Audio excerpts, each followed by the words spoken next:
here at Valley Arts Center. I also wanted to thank our sponsors for tonight. So that is Cuyahoga Arts and Culture, Ohio Arts Council, and Premier Bank. So thank you very much to those sponsors. So the way tonight is going to go is we're going to get into the minds of these two artists here. So essentially, we're going to go 15 minutes. Dave's going to talk. We can answer as many questions as we would like. And then Ken is going to get up and we're going to ask him some questions as well after he gives us his bio, talks a little bit about his process and whatnot.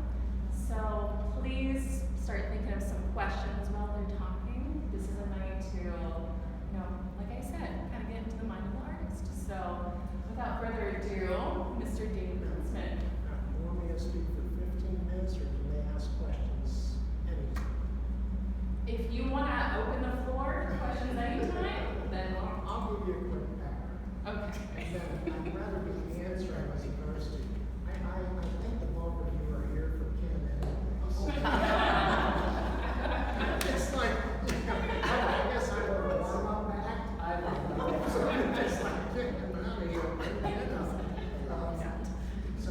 out of here. So like most artists I know, I can't remember when I started drawing because family was always there. They were always creative, and I just kind of grew up in that. It was always natural in my mind that people draw, people paint, people make quilt, do all kinds of stuff. They play music, and my family was very supportive of that. Not just my parents, but my grandparents also. And my maternal grandfather, in his spare time, he would draw. And he was the one that took me to the science. This is what you could be doing. And so he told me. And he had little books that he used when he was a kid, so I can think how old those would be. Anyway, learn how to shade and so on, but he would do these portraits. He would find people in the newspaper taking a picture now, and they would say, this is the method he would use to enlarge these photos into a larger drawing. He would put a grid on those photos, and then he would do a white grid on a white piece of paper. So instead of trying to transfer and draw from It's been requested.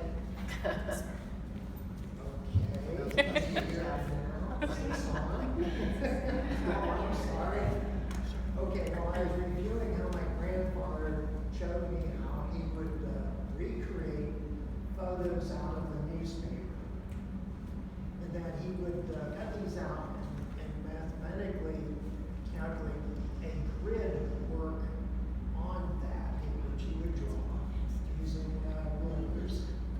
And then he would take a larger piece of paper and draw a faint grid work on that. So instead of trying to recreate an entire face onto this blank paper, you would go square by square, and that was certainly something that was so much more, well, it was easier to handle, to judge how to draw the outline of the face and so on.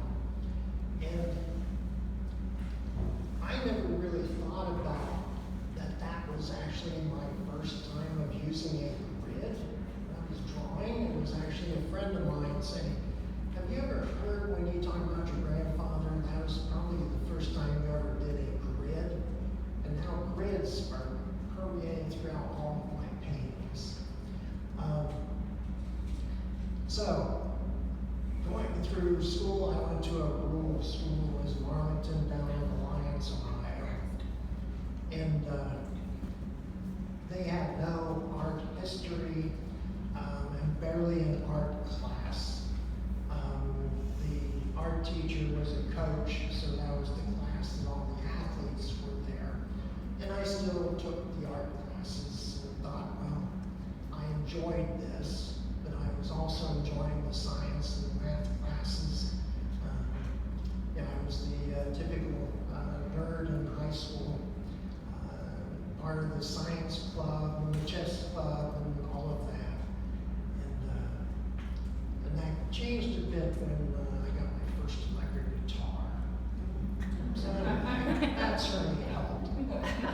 Something we were playing the dances there and so on. But so it was at that time. So we're talking the 1960s. So when I went to college, I went to Mount Union in Alliance, and I started as a math major. Had no intention of going into art. It was never revealed to me what the art world was like. Fortunately, Mount Union was a liberal arts college, and I had to take an art course of some sort, so I took the history of modern art, which at the time I thought, if it's so modern, how do they have a history of this? And so it was like, going into that course, I could not have told you literally the difference between a Van Gogh and a Picasso. And going through that, it was like, where has this always been? I mean, my family was very creative, but they had no idea that this was out there either. And I just couldn't get enough of it. And it went through all the Impressionism. I loved the Cubism. And then it got to the point, it was just about the last few pages was, what's this art stuff? And the professor, he said, well, if you're a math major, you would be inclined to go appreciate the art. And then I found out after investigating it, this is a movement from Northeast Ohio. This is in my own backyard. Julian Stanchek, Richard Skivitz, Edwin Muskowski. I mean, these three from the area, and they're in a show in 1965 presenting art at the Museum of Modern Art. And it was like, this is in my backyard. I looked at this. The history book didn't include those three. I found them on my own in other publications, but it was Bridget Riley and Victor Vassarelli. And so my first works in college were, how does Victor do that? Not that we should have been on first names, but it just seemed right to say that. And I found myself plotting out on graph paper with numbers and progressions of numbers. And it wasn't that hard going from math and abstract in itself, going over to the idea of art. And the professor, he noted my graphs and said, this is your real art here. You're calculating, you're putting together these progressions on this graph paper before you even start mixing the paint. And that took me a while, but I found it very easy and accepted what I was doing because art was so prevalent in Northeast Ohio at the time. And so that was very encouraging. It was like, Professor suddenly became my advisor. The math department wondered, what are you doing? You're going into the art department. And they said, oh, there's a jury show over at Walsh College. And I took first place. Well, this was easy. so I went from there, and before I graduated from college, I made the National Mid-Year Show at Butler, which I just did this year too, so 50 years ago. I was in Butler then, I'm in Butler again now for the first time. You reach a certain age, Ken, and it's like this, you can see 50th anniversary of just about everything. Including my marriage. So, years last year. If I didn't say that, my wife would find out, I'm sure, somehow. But anyway, the works that I ended up doing at that time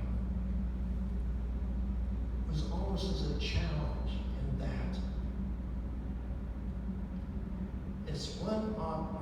geometric, using masking tape, hard edge paintings, and somebody came up, I forget which student it was, and said, "Can you do anything realistic?"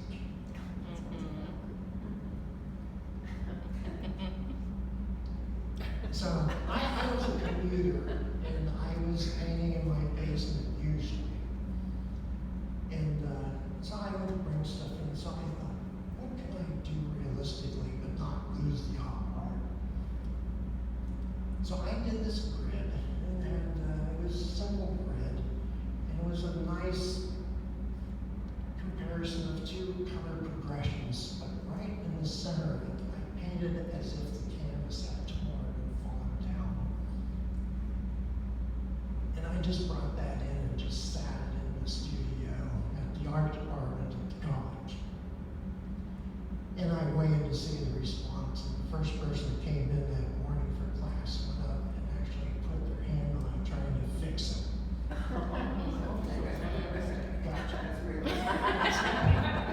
And so I started doing that, and then it was like, I did not mean the message that people were reading into this is that, oh, are you saying this is the end of our art? I'm not of that statue to be able to say anything about art. No, this is where I'm going to be staying. No, let's not do that. And the one that really worked well for me and opened up the door again was that instead of just turning as if the canvas had torn down, it was as if the grid had fallen down and the remaining squares were still there. So now I had an opportunity of having several different progressions working against each other. That worked very well, and that's in the permanent collection at the Camp Museum of Art. And every once in a while, every decade, they'll dust it off and drag it out and show it. So my life has not been continuously painting. There's been major events in my life like everyone else. And kids come, and kids are great. The one situation that really brought me back into painting again, it was probably about 8 years, 9 years, hadn't painted. And there was a show of holograms at the Camp Museum, and I took my kids to go see it, my wife. And we went through the show, we turned the corner, as they do, they drag out stuff for their permanent collection for some theme work.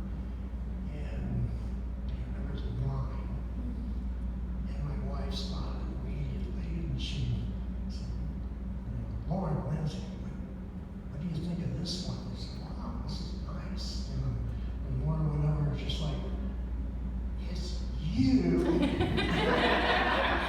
And they had no idea I was doing that. And had done that. And I was like, I said, "Why don't you do this again?" I was like, "Why don't I do this?" And all that time I wasn't painting, ideas were coming to me on how can I get grids to work into each other? And that is where some of the earlier works here started. And that has evolved into more complex grids into grids. But then, just before the pandemic hit, I saw a work by Julian Stanchik at the Akron Art Museum. That was, when I first looked at it, I was like, I had no idea they had one of these older black and white paintings of his. And then I saw the date and was like, he actually went back and revisited that. And so I thought, I'm going to revisit all art. I'm still doing geometrics, but the idea of the motion and the color comparisons, creating colors that aren't there, and all the motion and movement. So I started a series, and I've been calling it latest series is launched with the Op Art movement, and so you do see some of those here as well. And what I'm finding is that those have opened the door for me to be able to receive inspiration from my other love, which is reading books on math and science. And when I say that out loud, I'm sure you think, well, you're one so public. And I am so into quantum mechanics right now, and I will never be a theoretical physicist. But it can't stop me from reading books by them and enjoying what they're saying. And it's just amazing. So I've been using those as inspiration for what I'm doing now and onward. And I feel like I've been talking for an hour. How long are we doing? You're right at 15 minutes. If you have any last thoughts, you can pour them out, or I can sync up. You just got into quantum mechanics. I know, just got into quantum mechanics. I know. I don't know. Let me wrap this up. That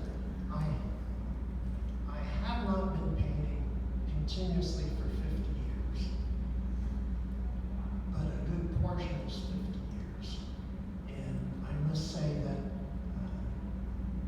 the three criteria I use for a show has been met here. A great curator. I can't believe the way Julie hung this. It just works so well with Ken. Another artist that may be on the other end of the spectrum from me, but I enjoyed his work so much. And the facility here, to get this kind of lighting in a gallery like this is just unheard of. So I have been doing this for some decades, and I average 2-3 shows, exhibits each year, and this is the best that I have had in decades. Kudos, And, Julie. so-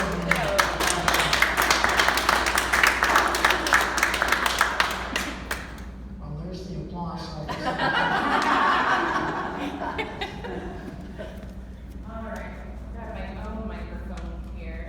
So, does anybody have any questions for our questions, artists? yes. Yeah, or not, anyway, so I have questions.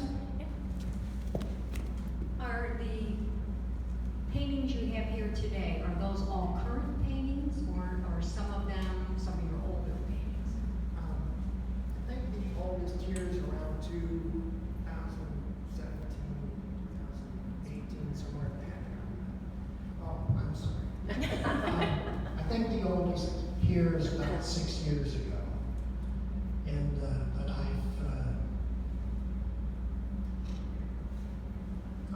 just finished a few just over the last few weeks, and got a few started, and this is going into a good time of year for me, because the gardens don't need weeded anymore, and my business is on the slow side right now, and so it's like, yes, I can fill in the time and paint, and so in anticipation of the jury shows coming up, it's like, yes, I need to get that going.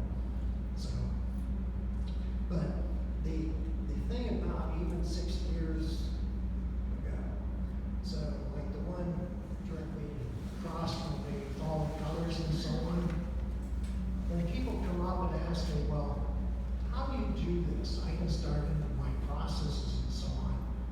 But I look at that and I think, how did I do that? which is a great feeling, because when you finish a work,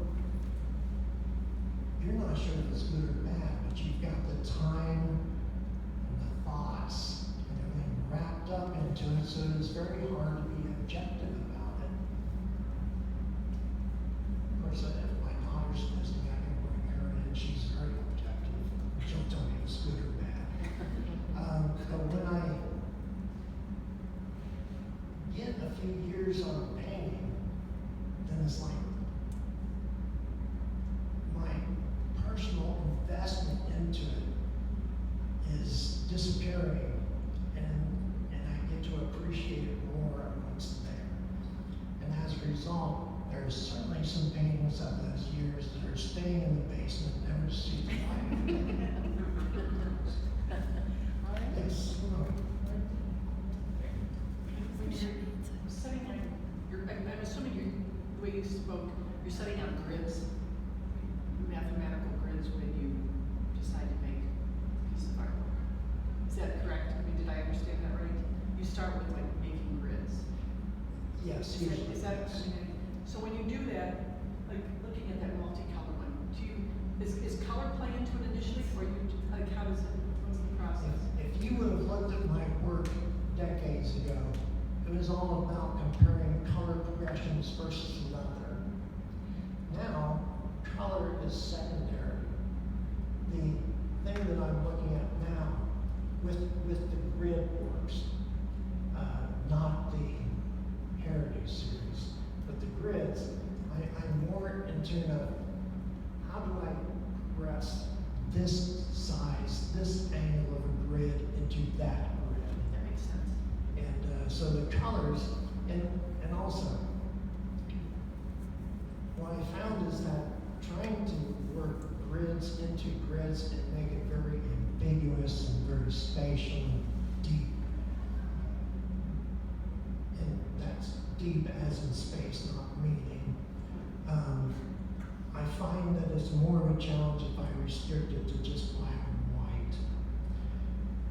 That the colors gave me an extra out on how to connect one grid of one system to the next. So for instance, you have that, you know, the other black and whites, which makes sense, but so that when you go to something that has many colors, black and white, is that a challenge for you, or does it flow? I mean, like, oh yes, makes sense.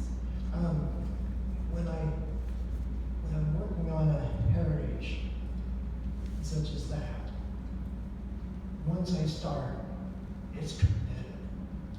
And at that point, the thought process kind of stops. But it's more meditative at that point. And so I'm still enjoying it. It allows me That to makes think sense. elsewhere. But on the colors, those things are more impromptu for me in that here's this older one, I really like that area. I'm going to recreate that right here. Now, how do I expand on that? So that's the creative process. Yes. Thank you. Oh, thank you. That was my question.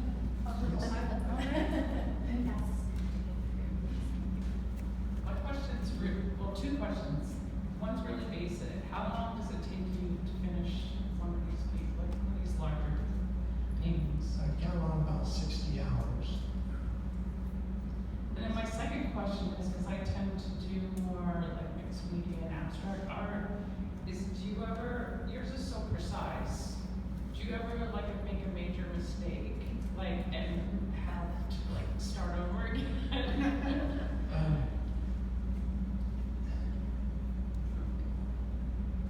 Well, I did mention about the paintings that will never see the light of day. That's what I was wondering. Yeah, so there's some like, well, in the reality of my mind, out here, how did it ever end up that way?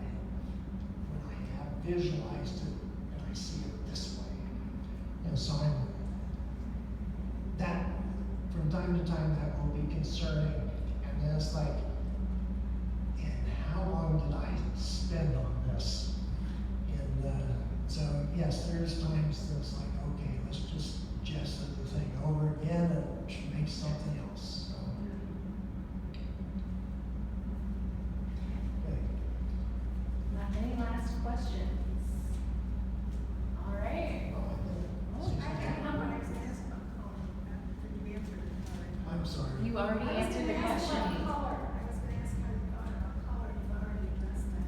You were so good, you already answered it. So, all right. Thank you so much, Dave. Well, Thank you. All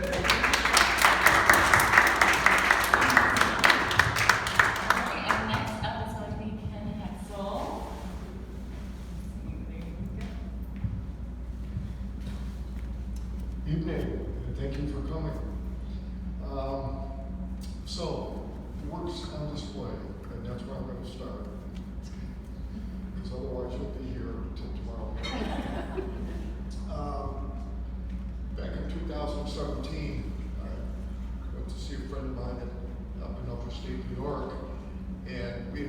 service together, so we knew each other pretty well, have kept in touch over the years. And when I got there the next day, he goes, okay, we're going to Storm King, which is a huge sculpture garden up upstate New York, approximately 500 and some acres. Every major sculpture you can possibly think of. And the sculptures are up to 50 foot tall, steel, smaller pieces of stone and everything. It's just incredible. We spent 5.5 hours and we didn't finish because he wanted to take me to another place called Opus 40, which is also in upstate New York. And so we went through there, and it was in my mind that, God, you know, I would love to be able to create something this scale, which wasn't going to happen. And then the same year, happened to take a trip up to Kelly's Island and saw the works of Chuck Hurdan, who I had seen ages ago in Cleveland. He had pieces with the Galleria that opened up originally in Cleveland and everything. And so I knew who he was. I didn't realize he was on Kelly's Island and everything. And I think it was one of the news channels happened to have a segment on it. And I went, well, we're going to Kelly's Island, and I've got to track this down. So I went up there, and while we were looking at his works in the garden, he came out of his gallery and called us over and had us come in and everything. And everything is primarily stone, even though he does small castings and stuff. His major work is in stone. And he collects the glacial stone that's on Kelly's Island to work from. And so we left, and we got to the shoreline to catch the ferry back. And I started walking the shoreline, and I picked up the first rock that was of interest. Then while on the ferry, I put it in my pocket, I take it out, I'm holding it in my hand, and the connection to Storm King came about. So it was like, okay, thinking large, working small, because sculpture takes space. And so most people don't have that available in their home, and so on. So that's where the idea for this came up. 2017, so that was probably early fall to sometime in December. I don't have a studio per se. I work in my backyard, work in my garage, work in the basement when I can during winter, and throughout the house when my wife allows it. And so, had a lot of sketchbooks filled with ideas and everything. Just had to go out and start collecting rocks, which I did. Never took into interest the geological makeup of the stone I was using. That was not a concern to me. In fact, most of it was a surprise because you go and pick up a stone or dig it out of the ground, it's covered with mud and everything. You don't exactly